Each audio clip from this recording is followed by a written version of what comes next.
ভুল সবসময় ক্ষমার যোগ্য। যদি কেউ সত্য বলে স্বীকার করে নিন। মাঝে মাঝে কঠিন পরীক্ষার সম্মুখীন হওয়া ভালো, কারণ এই সময়ে বিশ্বাসঘাতকতা, বেঈমান ও স্বার্থপর মানুষগুলোকে ভালোভাবে চেনা যায় এবং বোঝা যায় কে আপনার সঙ্গে এমন ভুল করছে।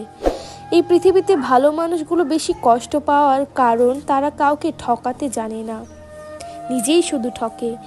মানুষ শরীরের আঘাত পেলে যতটা না কষ্ট পায়, তার চেয়ে বেশি কষ্ট পায় মনের আঘাত পেলে। অপেক্ষা তারাই করতে পারে যারা মন থেকে ভালোবাসতে পারে। নিজেকে এমনভাবে সাজিয়ে নাও যাতে তারা তোমার একা করে গেছে, তারাই তোমাকে দেখে একদিন আফসোস করে ফেলে। এই স্বার্থের দুনিয়ায় ভালো সময় মানুষ ভালোবাসি বলে আর খারাপ মানুষ ভালো থেকো বলে চলে যায়। যদি কমে যায় ভালোবাসা, বেড়ে যায় দূরত্ব, তবে বুঝে নিও প্রয়োজনের বেশি তুমি দিয়েছ ওকে গুরুত্ব। কেউ যত বেশি ভালো আর সরল মনের মানুষ, তাকে তত বেশি কষ্ট সহ্য করতে হয়। এটাই দুনিয়ার নিয়ম।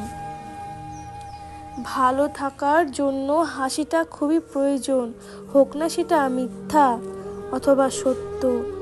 নিঃশ্বাসটা মানুষকে বাঁচিয়ে রাখে আর বিশ্বাসটা সম্পর্ককে বাঁচিয়ে রাখে।